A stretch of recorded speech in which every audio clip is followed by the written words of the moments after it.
कभी सोचा है कि एक छोटी सी मामूली सी इच्छा कैसे किसी की पूरी दुनिया को उलट-पुलट कर सकती है? आज हम प्रेमचंद के मशहूर उपन्यास गबन में यही देखने वाले हैं। एक कहानी जहां एक हार की चाहत, झूठ और दिखावे की एक ऐसी दुनिया खड़ी कर देती है जिससे बाहर निकलना लगभग नामुमकिन हो जाता है। तो चलिए कहानी की शुरुआत करते हैं ठीक उस एक लाइन से जहां से कह सकते हैं कि ये सब कुछ शुरू हुआ। एक छोटी सी लड़की है, नाम है जलवा।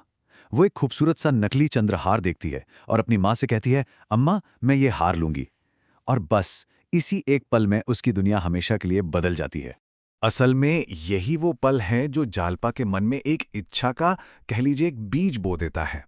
एक ऐसा बीज जो उसके पूरे बचपन और फिर भविष्य की उम्मीदों को एक शक्ल देता है।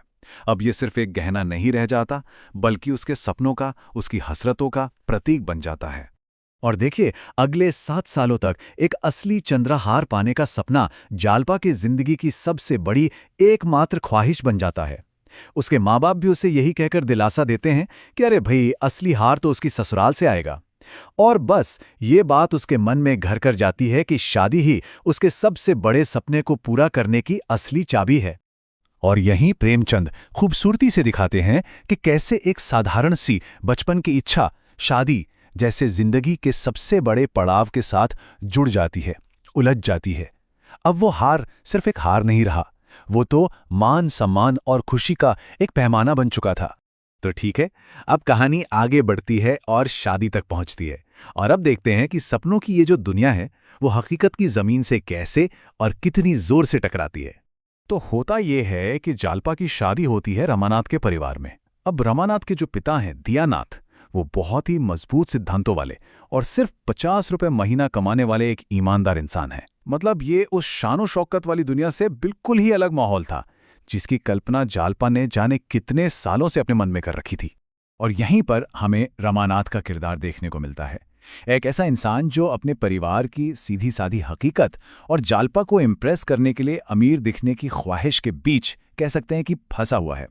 वो बेरोजगार है, दोस्तों से कपड़े और घड़ी मांगकर पहनता है और ऐसी अमीरी की डींगे हाँकता है जो असल में है ही नहीं। ये सब क्यों? सामाजिक दबाव है और अपनी पत्नी की नजरों में बड़ा दिखने की चाहत है जो उसे इस दिखावे के लिए मजबूर करती है। इस बीच रमानाथ के पिता दयानाथ, वो इस शादी को लेकर बहुत ज्यादा फिक्रमंद हैं। वो अच्छी तरह जानते हैं कि उनका परिवार एक नई बहू का खर्च उठाने की हालत में बिल्कुल नहीं है। अरे महंगे तोहफों की तो बात ही छोड़ दीजिए। और यहीं से कहानी की पहली बड़ी मुश्किल खड़ी होती है। शादी के दिन जालपा का वो सालों पुराना सपना टूटकर बिखर जाता है। देखिए, समाज में इज्जत तो रखनी है, तो दयानाथ का परिवार भारी कर्ज लेता है और शादी में सोने चांदी के शानदार गहने देता भी है। लेकिन उन सभी गहनों के बीच वो एक चीज जिसका जालपा ने पूरी जिंदगी इंतजार किया था, वो चंद्रहार, वो गायब था। और जालपा की जो प्रतिक्रिया होती है वो वाकई दिल तोड़ देने वाली है उसके लिए। चंद्रहार के बिना गहनों का पूरा सेट ही अधूरा था। उपन्यास में लिखा है, जैसे देह में एक आंख ना हो। सोचिए, वो पूरी तरह से टूट जाती है। और उसकी यही निराशा और दूसरी तरफ परिवार पर चढ़ा हुआ कर्ज, ये दोनों चीजें मिलकर उन सबको धोखे के एक बिल्कुल नए रास्ते पर ले जाती हैं। तो अब सिचुएशन ये है कि एक तरफ जौहरी पैसों के लिए रोज तकाजा कर रहा है और दूसरी तरफ जालपा की उदासी है जो खत्म होने का नाम ही नहीं ले रही। अब इन दोनों मुसीबतों से निपटने के लिए रमानाथ एक, कह सकते हैं कि, एक हैरान करने वाली योजना बनाता है। वो कहता है कि हम घर में चोरी का नाटक करेंगे।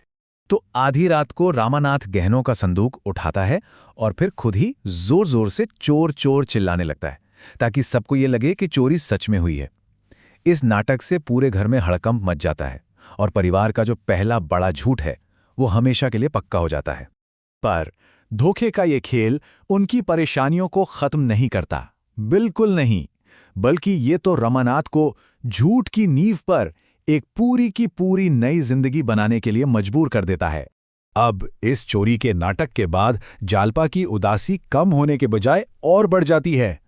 तो अपनी काबिलियत साबित करने और उसे नए गहने दिलवाने का वादा पूरा करने के दबाव में रमानाथ, वो रमानाथ जिसने जिंदगी भर काम से जी चुराया था, आखिरकार नौकरी ढूंढने के लिए निकल पड़ता है। और उसे नगर पालिका में क्लर्क की एक नौकरी मिल भी जाती है। लेकिन तनख्वाह कितनी? सिर्फ 30 रुपए महीना। ये उसकी और जालपा की उम्मीदों से कहीं बहुत ज्यादा कम थी।